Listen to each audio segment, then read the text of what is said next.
श्रीवास्तव मौसी का जब बेटा हुआ था, उन्होंने तभी ठान लिया था कि अपने बेटे के लिए सबसे सुंदर लड़की का हाथ मांग कर लाएंगी।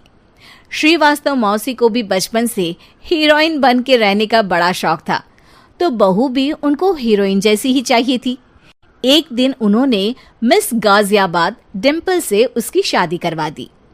यहाँ बस एक ही दिक्कत थी, डिम्पल को फेस मास्क बनाना तो आता था, पर आटा गूंथना नहीं आता था।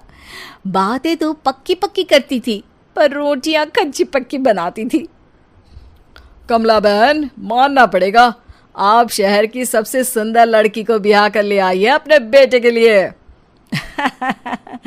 अब इसमें हमने तो कुछ नहीं किया भाई साहब, सब ऊपर वाले की कृपा है।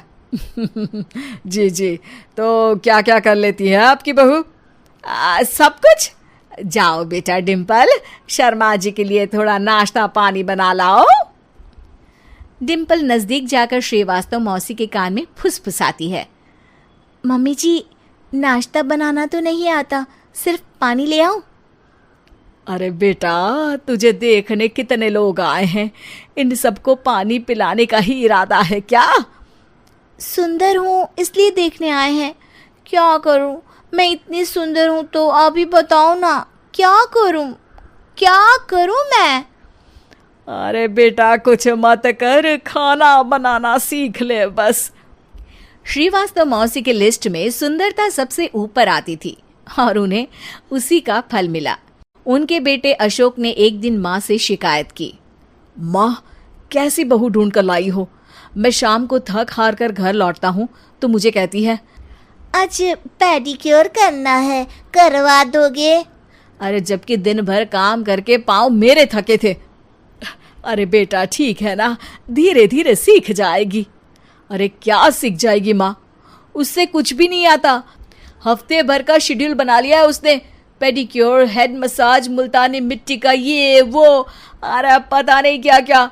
अरे मुझे तो नाम भी नहीं आते।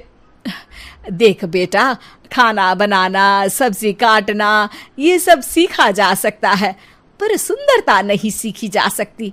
इतनी सुंदर बहू मिली है, फिर भी तू खुश नहीं है, कैसा बेटा है तू? श्रीवास्तव मौसी का मानना था कि समय रहते बहू सब सीख जाएगी, पर मिस गाजियाबाद से शादी कराने के बाद घर का जो नाम हुआ है वो जरूरी है। अरे सबकी बहू खाना बना लेती है, हमारे घर में तो काम वाली दीदी भी है, पर हमारे घर में जितनी सुंदर बहू है ना, उतनी किसी के घर में नहीं। ऐसा श्रीवास्तव मौसी सबको कहती रहती। फिर एक दिन वो हो गया जो नहीं होना चाहिए था, डिम्पल को पिंपल हो गया। डिम्पल घर में छुपी बैठी थी, पर ऐसी खबर छिपती कहाँ है। शर्मा जी घर में अपने बेटी की शादी का न्योता देने आए तो उन्होंने पूछ लिया, अरे आज आपकी बहू नहीं दिख रही? हाँ, वो ना थोड़ा काम में बिजी है, आती ही होगी। और इतने में डिम्पल सही में किसी काम से वहां आ जाती है। बस शर्मा जी की नजर पड़ जाती है डिम्पल के पिंपल पर, जो उन्हें चांद पे दाग जैसा लगता है। पूरे शहर में बात फैल जाती है कि डिम्पल को पिंपल हो गया है। ये दिक्कत काफी गंभीर थी और श्रीवास्तव मौसी को पता था कि अगर ऐसा चलता रहा तो उन्होंने जो हासिल किया था सब मिट्टी में मिल जाएगा। उन्होंने फट से डिम्पल को अपने कमरे में बुलाया। अरे बेटा, शर्मा जी के बेटे की शादी 1 हफ्ते में ही है, हमें उससे पहले ही तुझे वापस सुंदर बनाना पड़ेगा। तू बता, तुझे मेकअप के लिए क्या क्या चाहिए? डिम्पल की दी गई लिस्ट का सामान श्रीवास्तव मौसी शाम को ही ले आती है और उसके बाद शुरू होता है डिम्पल का मेकओवर। 1 हफ्ते में सारे क्रीम्स पाउडर टेस्ट हो चुके हैं और डिम्पल और श्रीवास्तव मौसी रेडी हो जाते हैं शर्मा जी के बेटे की शादी के लिए। शादी के दिन डिम्पल बहुत सुंदर लग रही थी। श्रीवास्तव मौसी को उम्मीद थी कि बस अब तो हर जगह वो और डिम्पल ही छाए रहेंगे, चाहे शादी किसी की भी हो। पर जब वो शादी में पहुंचते हैं तो उन्हें बाहर शर्मा जी लोगों का स्वागत करते मिलते हैं। अरे कमला जी, सही समय पर आई हैं, आप ही का इंतजार था। हमने भी हमारे बेटे के लिए मिस अहमदाबाद ढूंढी है। डिम्पल और श्रीवास्तव मौसी दोनों के मुंह खुले के खुले रह जाते हैं। शर्मा जी की बहू को देखकर। वो तो डिम्पल से भी ज्यादा सुंदर थी। क्यों, हमने भी अच्छी बहू ढूंढी है ना? हाँ हाँ शर्मा जी, बाकी आजकल के ज़माने में सुंदरता से क्या होता है भाई? देखो, बूढ़े तो सब होते हैं। मैं तो मानती हूँ कि बस रोटियां गोल बना दे, इससे ज्यादा क्या चाहिए? सुंदरता का क्या है, ढल जाती है, पर गुण वो हमेशा रहते हैं।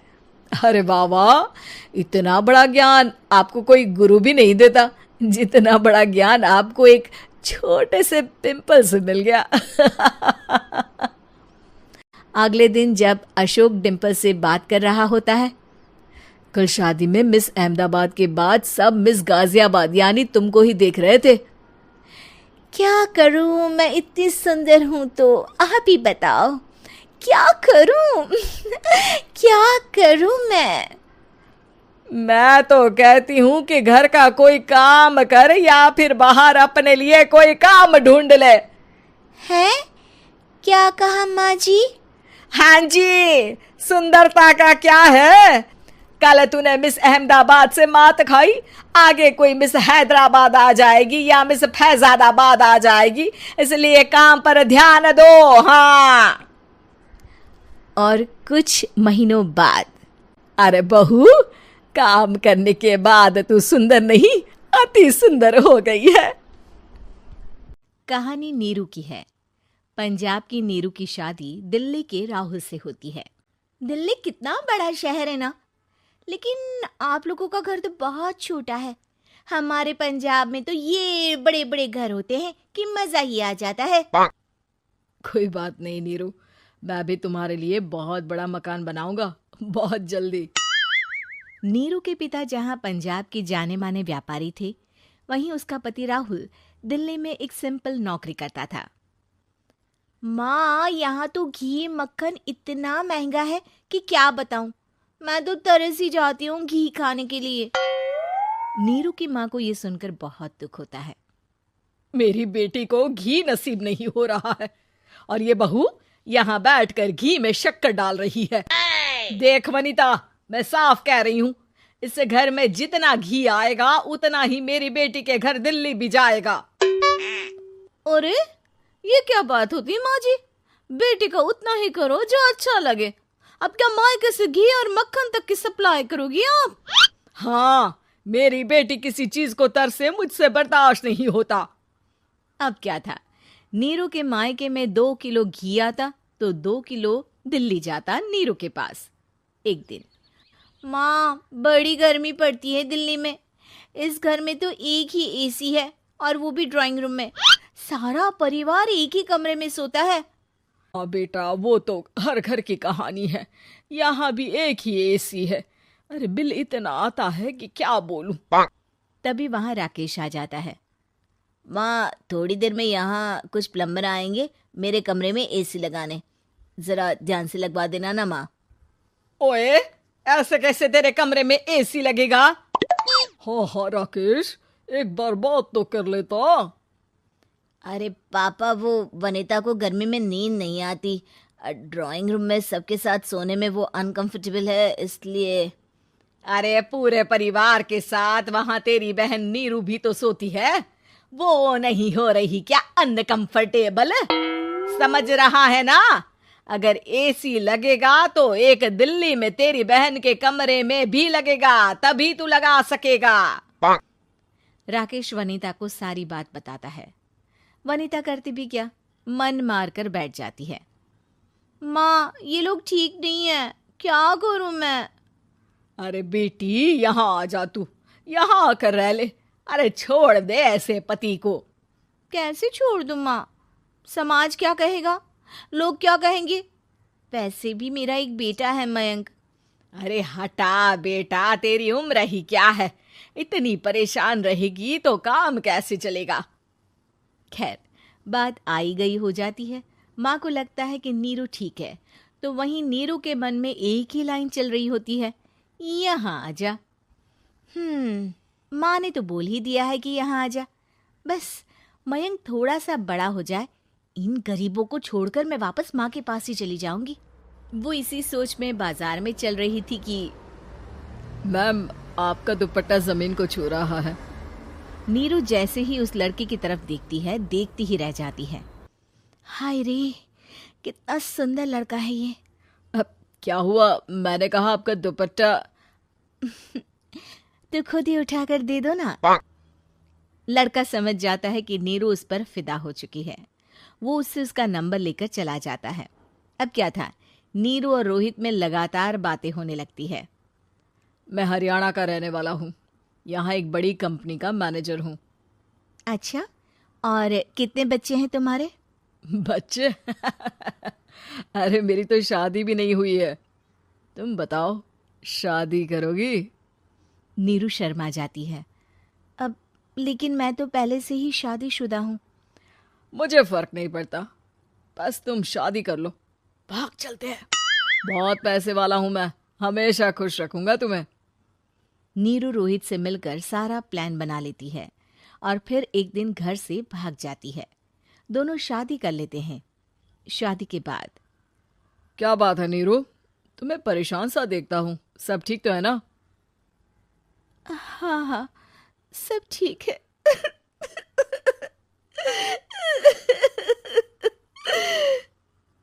ये कहते कहते ही वो रोने लगती है। अरे क्या हो गया, रो क्यों रही हो? मैंने तुमसे एक बात छुपाई है और वही बात अब मुझे परेशान कर रही है। रोहित, मेरा एक बेटा भी है, उसका नाम मयंक है। क्या बात कर रही हो? ये तुमने मुझे पहले क्यों नहीं बताया? देखो नीरू, मेरी माँ को मैंने ये नहीं बताया है कि तुम शादीशुदा हो। बच्चा मैं मैनेज नहीं कर पाऊंगा। नीरू को समझ में नहीं आता कि वो क्या करे। तुम उस बच्चे को अपनी माँ को क्यों नहीं दे देती? नीरू चुपके से माँ को फोन करती है। माँ, क्या मयंक को तुम रख सकती हो? बेटा, मैं राकेश के साथ बात करती हूँ, आखिर घर का बेटा वही है, जो वो बोलेगा।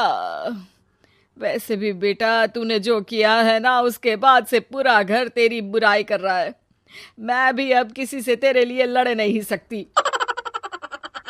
राकेश बेटा, नीरू ने तो जो किया बहुत ही बुरा किया, लेकिन मैं सोच रही थी कि क्यों ना मयंक को हम यहाँ ले आए।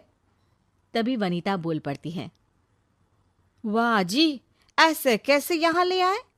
यहाँ क्या भंडारा भरा है? और जिस बच्चे की माँ ने नहीं सोचा, उसके लिए हम क्यों सोचे? नीरू को एक बार तो अपने बच्चे के बारे में सोचना चाहिए था ना।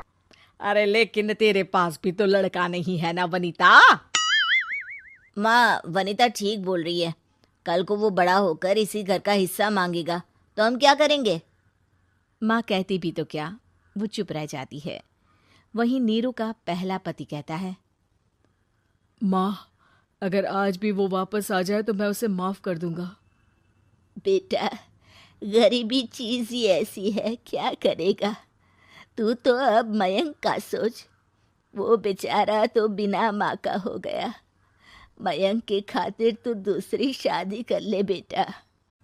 लोगों के लाख समझाने के बाद नीरू के पहले पति की शादी रिद्धि से हो जाती है, जिसके पहले पति से 2 बच्चे होते हैं। देखो जी, मैंने शादी सिर्फ बच्चे के खातिर की है। मैंने भी शादी सिर्फ बच्चों के खातिर की है। वहीं नीरू के दूसरे पति के मन में ये बात घर कर जाती है कि नीरू एक मासूम बच्चे को उसके खातिर छोड़ कर आई है। अब देखो नीरू, मुझे लगता है कि जो औरत अपनी कोख का बच्चा छोड़ सकती है, वो तो कुछ भी कर सकती है। कल को तुम्हें मुझसे अच्छा कोई मिल गया तो तुम तो मुझे भी बाय बाय कर दोगी ना। नीरू को अब उसका दूसरा पति ताने देना शुरू कर देता है। तंग आकर नीरू उसके यहाँ से भागकर अपने पहले पति के पास चली जाती है, लेकिन ससुराल में क्या लेने आई है नीरू, मयंक को? नहीं नहीं सासू माँ, मुझसे गलती हो गई, मुझे माफ कर दीजिए। नीरू, अब वक्त खत्म हो गया है, मेरी शादी हो चुकी है। तो छोड़ दो ना उसे, हमारा बच्चा है। मैं आपको अपनी माँ नहीं मानता, मेरी नहीं मान तो बात अच्छी है। नीरू मयंक की बात सुनकर समझ जाती है कि उसके पास अब न आसमान रहा ना ही जमीन।